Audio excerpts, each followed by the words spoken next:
はい、どうもこんにちは、エンジン太郎です。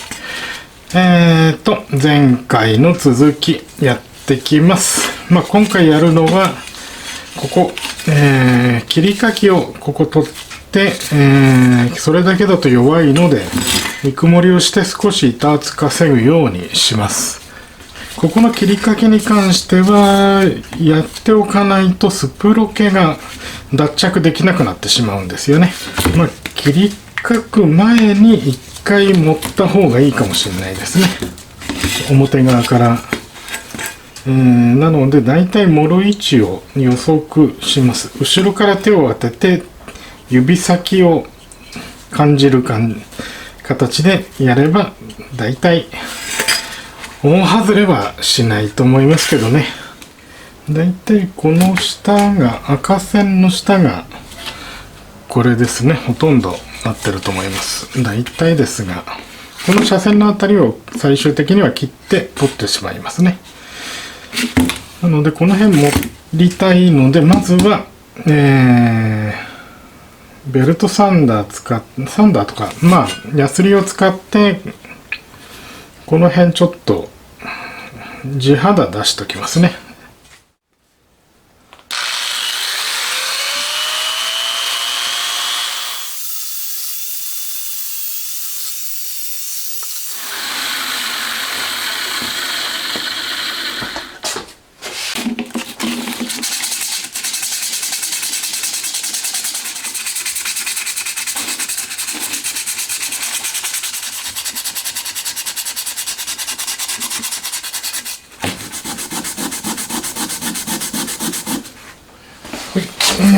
だいたい溶接するところは取ったので一回ちょっと盛ってみますね。うまく盛れるといいんですが、あんまり得意ではないのでどうなんでしょうね。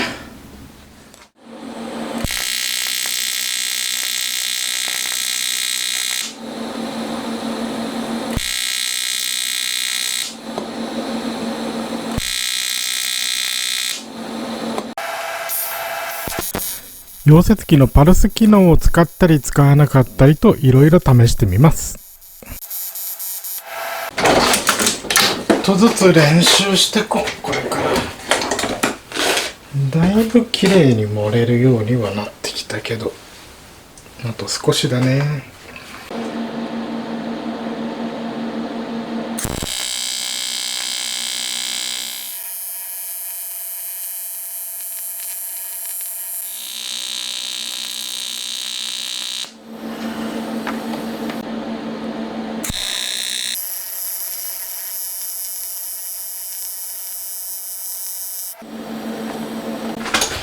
はい、この辺だいぶ盛って厚みもついたので、ここ穴開けて切り離してしまいますね、ここら辺を。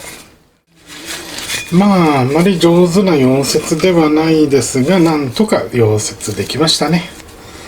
こんなもんでいいでしょう。とりあえず穴開けと切り取りを先やります。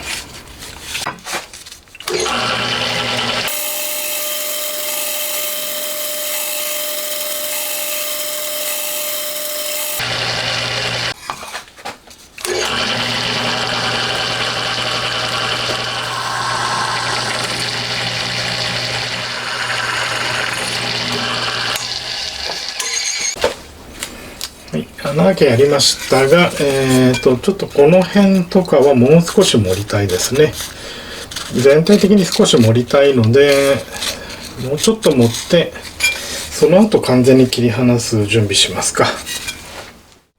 あとは手のこやグラインダーを使って開けた穴に沿って切っていきます。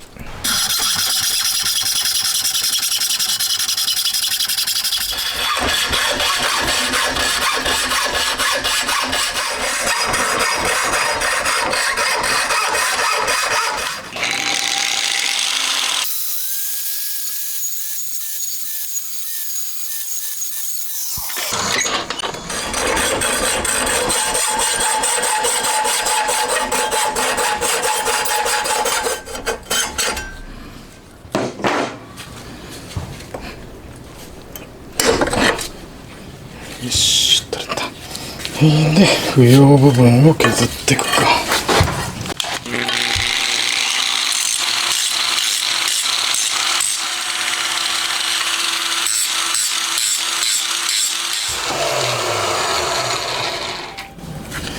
なもんかな、腹取りは。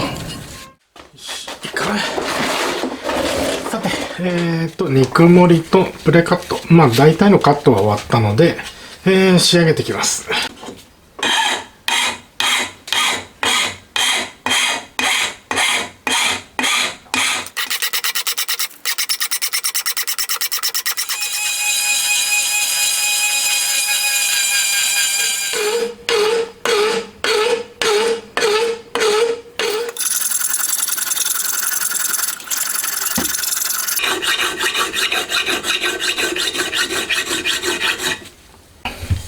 はい、大体 OK ですね。肉厚も増えて以前よりは丈夫になったんではないかと、少しは。あんまり変わってないと思いますけどね。まあでもとりあえず、あと色がちょっと黒いのはブラストかけて綺麗にしちゃいますね。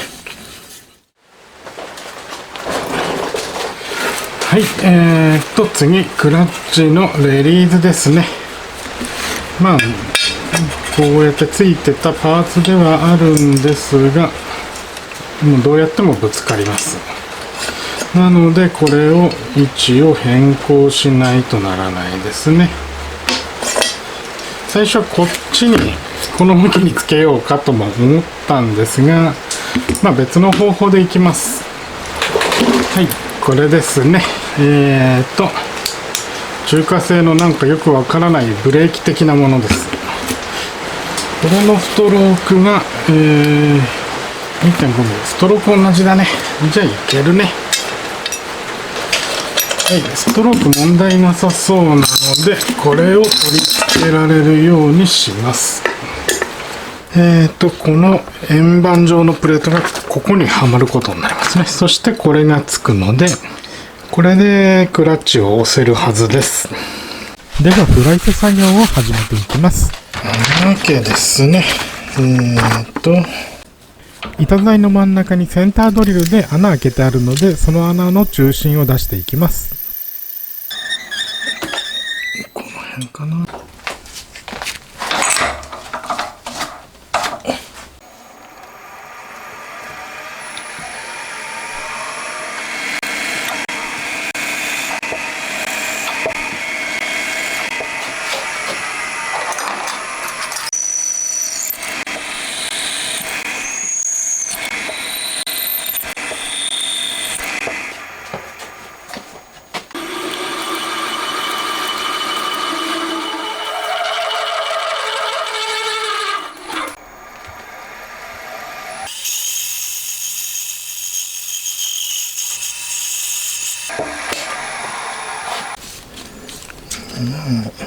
こんなもんでいいか。11.35 を超えてれば OK なので、はい、これでいい。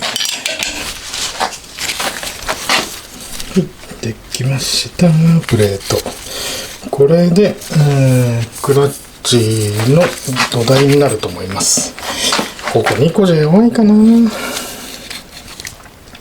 もし弱ければまた考えますが、どうぞこれでいってみます。はい、とりあえず必要な部品は全部できましたね。プレート、土台になるプレートと、動画撮り忘れましたが、ちょっとこれ、ピストンの部分延長しましたね。まずベースに取り付けちゃいますね、先に。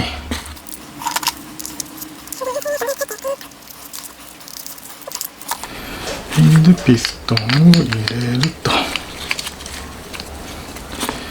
でもってバネを入れて、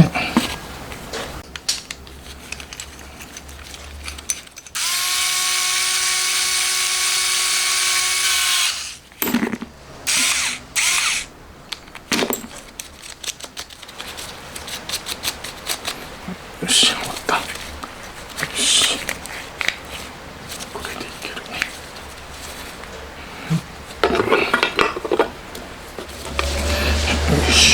よし。はい。細かい調整は後でやるとしても、とりあえずは組み立てできましたね。はい。外観はこんな感じになっちゃいましたね。ちょっと出っ張りが長いですけど、動作させられるのでよしとします。とりあえずは必要最低限のパーツだけ組んでみますか。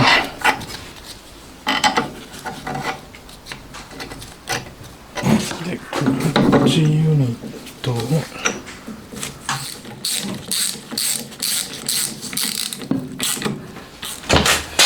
重要なのはきちんとこれをプッシュできるかどうかなんだよ。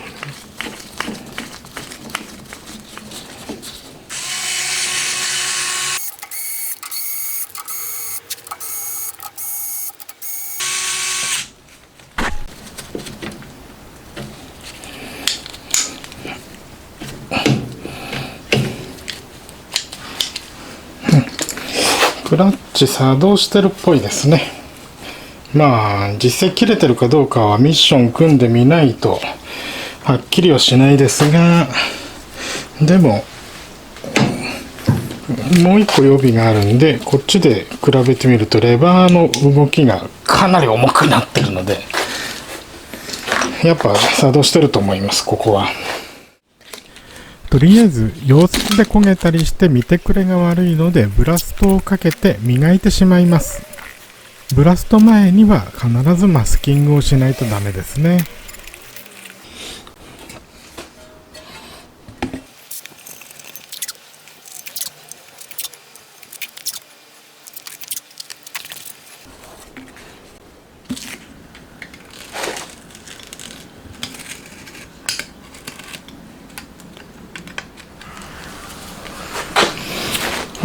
まあこれでマスキングは終わったので、まあ気休めですけどね、正直なところ。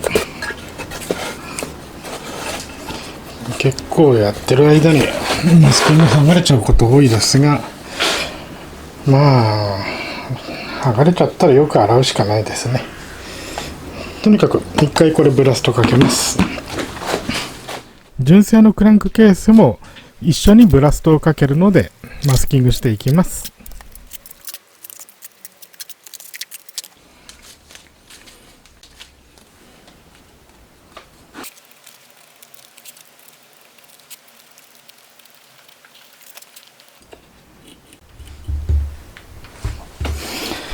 はい、全部塞ぎました。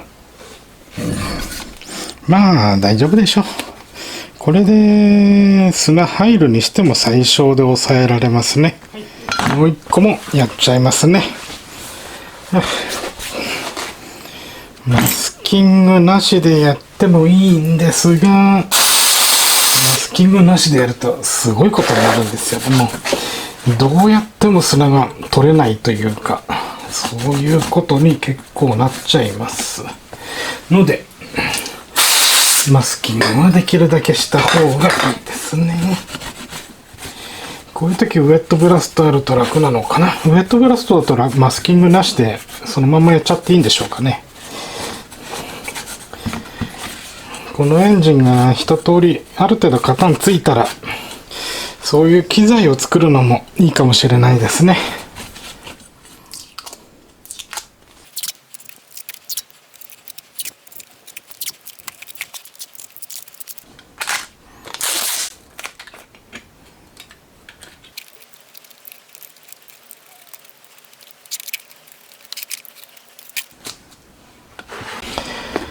はい、クランクケース両方ともマスキングできました。で、はい、マスキング終わったので、ブラストかけてきます。ブラストキャビネットは自作品です。方式としては直圧式なので、コンプレッサー容量が低くてもそこそこ削れてきます。正直もう中ほとんど見えないんですよね。まあしょうがないです。正直ブラスト最中の動画はカメラには撮れないので、まあ外観だけこんな感じの機材ですっていう程度です。はい、ブラスト終わりました。まあ砂まみれですが、とりあえずは全部ブラストかかったので、あとは砂払って洗浄していきます。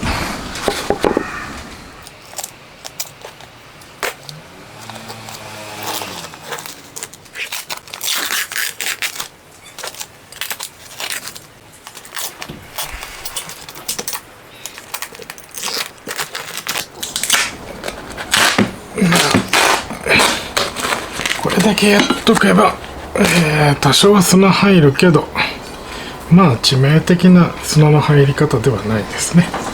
よし、あとはこれをきれいに一旦洗って砂がないようにしたら仕上げですね。最後の仕上げはスコッチブライトつけた研磨機で軽く全体を磨いてツヤを出していきます。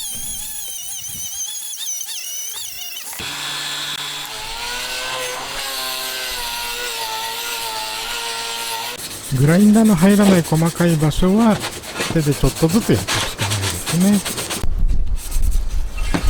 まあガラスビーズの方がいいのかもしれないですが、ガラスビーズ持ってないので、このツヤ感は結構好きですね、個人的には。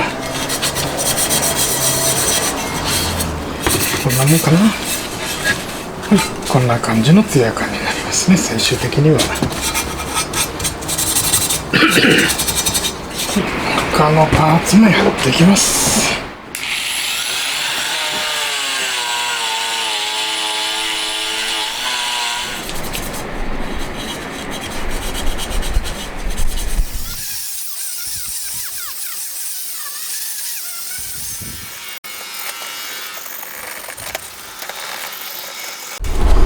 これで OK かな。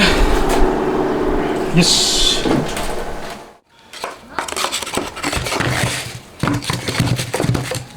よいしょ。それではミッションとクラッチの部分を組んでいきます。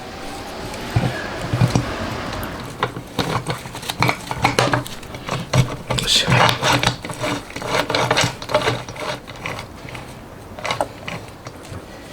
キックスピンドルを入れて、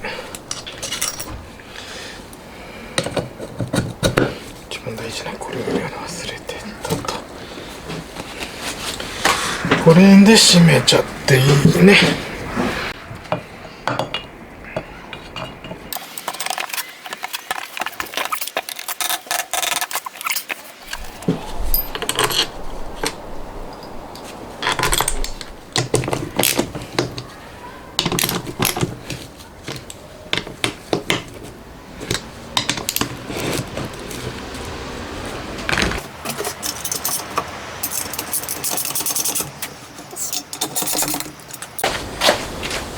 では、引き続き組み立てですね。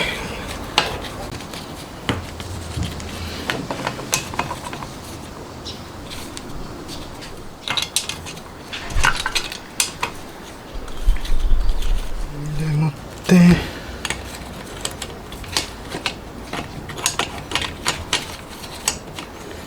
アイドラーを入れると。チェーンをこのだけにかけて、よいしょ。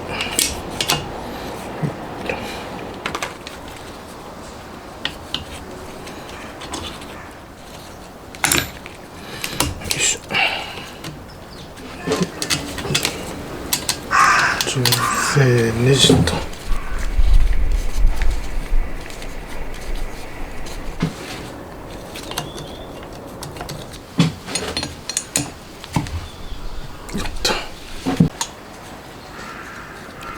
オイルポンプはデイトナの強化オイルポンプ使ってます。シフトフォークを入るか。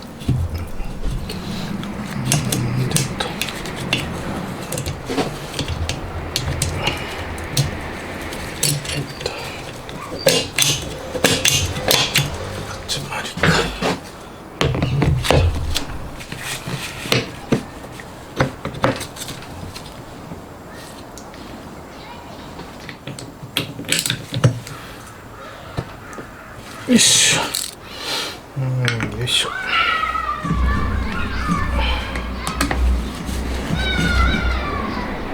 よし。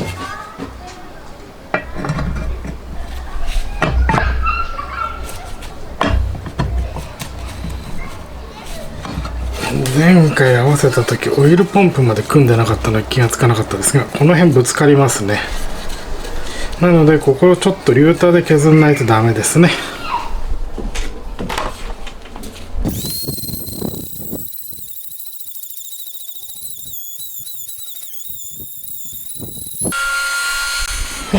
これでぴったり収まるのが確認できたので、削るのは終わりと。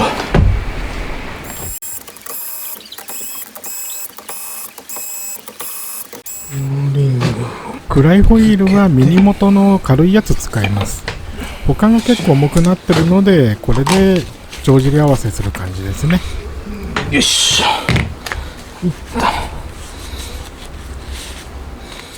さて、いよいよ上半分の組み立てですね。まずクランクケースつけますか。クランクケースつけますが、本来ここ液ガス塗って対応しますが、まだ仮組なので液ガスはなしでいきます。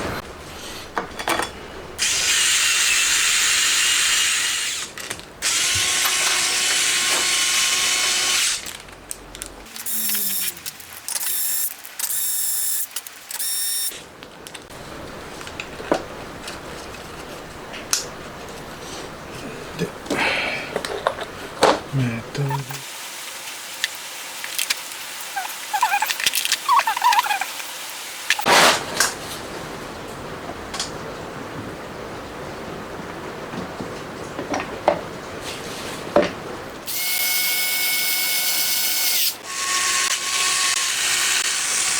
これであとはシリンダーとかをつけていくんですが、どうすっかな。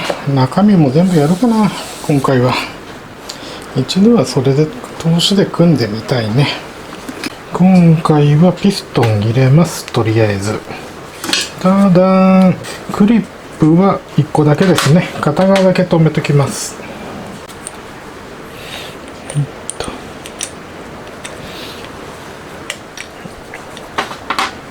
よし、はい、これでよし。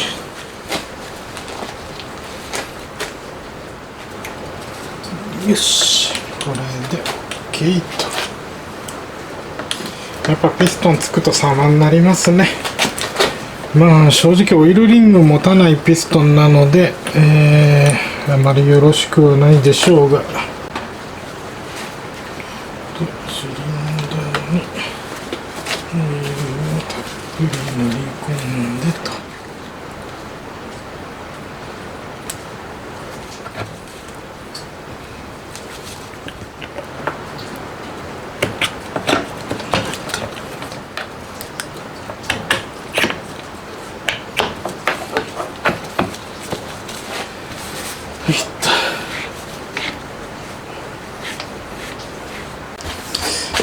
今1番が上支点なので、よいしょ、マークを打っときます。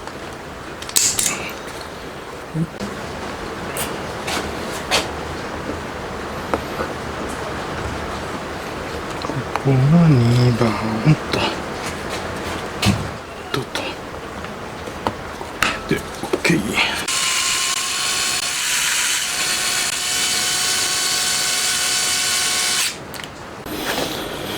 そしたら次は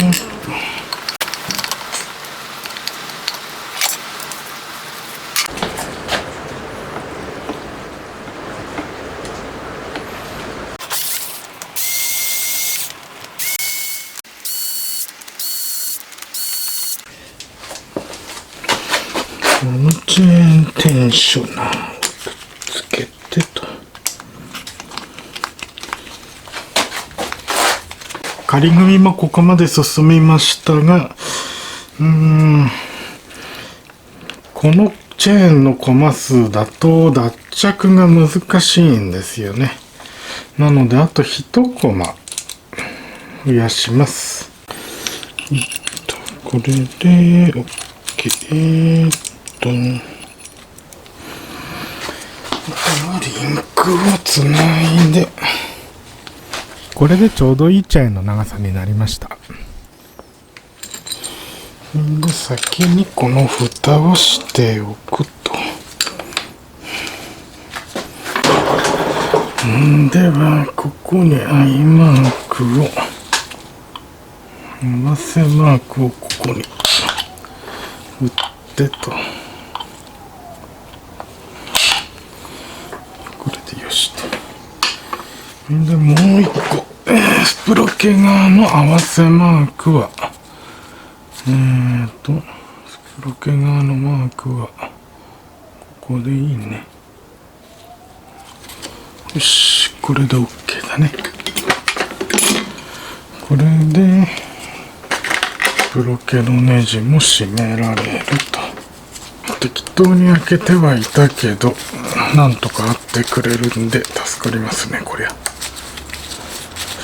まあちょっと長穴にして最終的に微調整効くようにはしたいですが、このまんまでも問題はないとは思います。